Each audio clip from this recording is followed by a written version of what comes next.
Okay, so let's try this fast because we did something similar.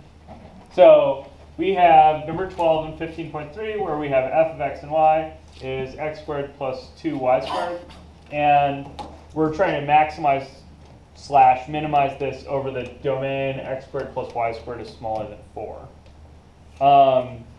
First things first, and I didn't check this in the other problem, I should probably think to myself, this thing better be closed and bounded. If it's not, then I might worry about whether I can find maxes or mins at all. You guys see that? Like, if it's not closed and bounded, the extreme value theorem doesn't apply. I don't even know those things exist. So I could spend a long time looking for something that doesn't exist. You know, like the Sasquatch hunting guys. So, first things first, what is that? That x squared plus y squared is smaller than 4? Cylinder. Elliptical parabola, is what it's called? Okay, hang on. Where does that thing live?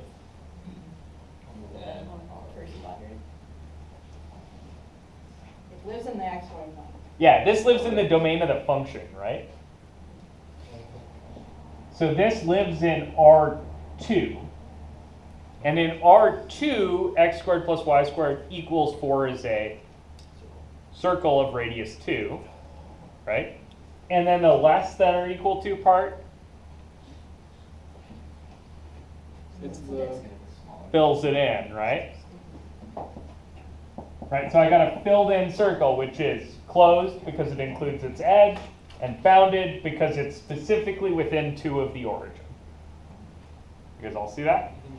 Okay, check, closed and bounded. Now let's work out your gradient problem. So we should take, yeah, let's just do the boundary first, right? So we'll check the Lagrange multipliers thing. So we need gradient of f is lambda times the gradient of the constraint, which usually we call g. So you guys got 2x comma 4y comma 4y is what? Okay, so Oh, yeah, lambda 2x. so let's do 2 lambda x comma 2 lambda y. And so then we set the components equal, so we get 2x is 2 lambda x, and 4y is 2 lambda y. Shouldn't it be, wait, Did I screw something up? nothing, I'm good. I thought I was seeing something. Okay, so then we can divide by 2 in both equations, right? Are there any problems with me dividing by 2? Got me really paranoid. Right? So x is lambda x, and 2y is lambda y. You guys see that? Okay, so when does this guy work? Lambda equals 1 or x equals 0. Lambda is 1 or x is 0. You guys see that? If you want to, so if you want to see that, I would advise you subtract lambda x from both sides. So you got x minus lambda x is 0, right? Then very carefully factor an x out. So you have x times 1 minus lambda is 0. And then apply the 0 product rule to that thing. If you just divide both sides by x, you should just worry about what if x is 0, right? So you got these two options. So then you go play with those. So in the lambda is 1 case, what can x be? 0. not 0. Yeah, x can be anything as far as I know right now. What can y be? Doesn't work. 2y equals 2y, which doesn't make 0. Okay, so out of the second equation, right, I get 2y is y. So y is, Wait, no. so y is 0. Good. What's x then? Not 0 because of our. Any 2. Oh, if y equals X 2. equals Plus or minus 2. Or 4. Plus or minus the square root of 4. Plus or minus 2. Because stop chasing your tail, get the other equation. Right? So every time you get these guys, I really would suggest that you write down the constraint equation next to it. Okay. So you got this, and x squared plus y squared is 4. Right? There's 3 equations in 3 unknowns. Otherwise, you will chase your tail all over the freaking place. Cool? So here, it's not that x can be anything, right? It's that x could be anything except that you want to hit this constraint. Yeah. And so since you want to hit the constraint, you need x to be plus or minus 2. You guys cool with that? So that's that one. And then what about the x is 0 case? So when x is 0, y is plus or minus 2. That's from the constraint, right? And am I arriving at problems? Lambda can't be 1 or anything. Yeah, lambda can't be 1 anymore, right? But Doesn't matter what lambda is. it doesn't matter what lambda is anymore. You guys see that? Okay. Right? You split this off into 2 separate ideas. Either lambda was 1 or x is 0. So would you do the same thing for 2y equals lambda y and have a different lambda, no y equals? Okay. Yeah, you would find here, right? So in the x is 0 case, you got x is plus or minus 2 from the constraint. And you'll also find lambda, right? Like 2 times plus or minus 2 is lambda times plus or minus 2. So you would get lambda is 2. You guys all see that? In either case. It might vary depending on what y is.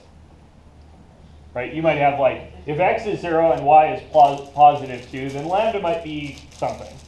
But if x is 0 and y is negative 2, then lambda might be something else. You guys see that? And it doesn't matter. Because what you get out of this is how many points? 4. You have 4 points right now. You have, if y is 0, x is plus or minus 2. And if x is 0, y is plus or minus 2. That's what you get. Cool? Okay. What else should you check to finish this problem off? Because right now I've got these guys. I've got plus or minus 2 comma 0 and 0 comma plus or minus 2. We also have the critical point. Yeah, you should also go back to the beginning here, right? And worry about the inside. Because right now you've just checked the boundary. So these are your 4 interesting points on the boundary.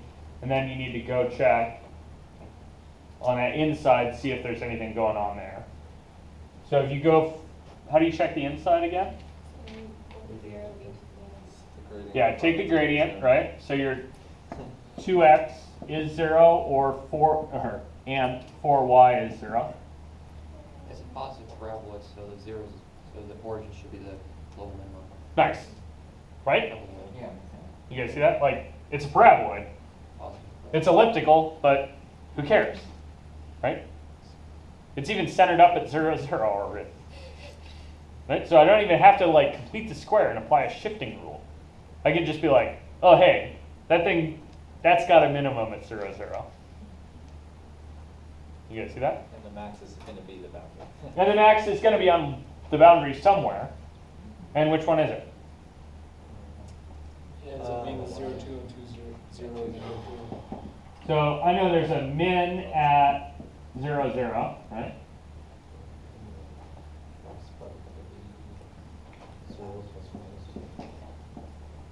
And the max is at, It's 0, negative 2. why are you guys saying it's in the y? What's special about that? Lemma 2. Yeah, the y's got that factor of 2 on it, right? So that gets fat quick. So your maxes are at 0 and plus or minus 2. You guys cool with that? So what's going on there in terms of the Lagrange multipliers thing? Like, where is that other set of points coming from? So you have a circle, right? That's your constraint curve. This is g of x and y. Right? You guys with me on that? And then you have these ellipses that are your level curves. You guys see that? So your ellipses look like this.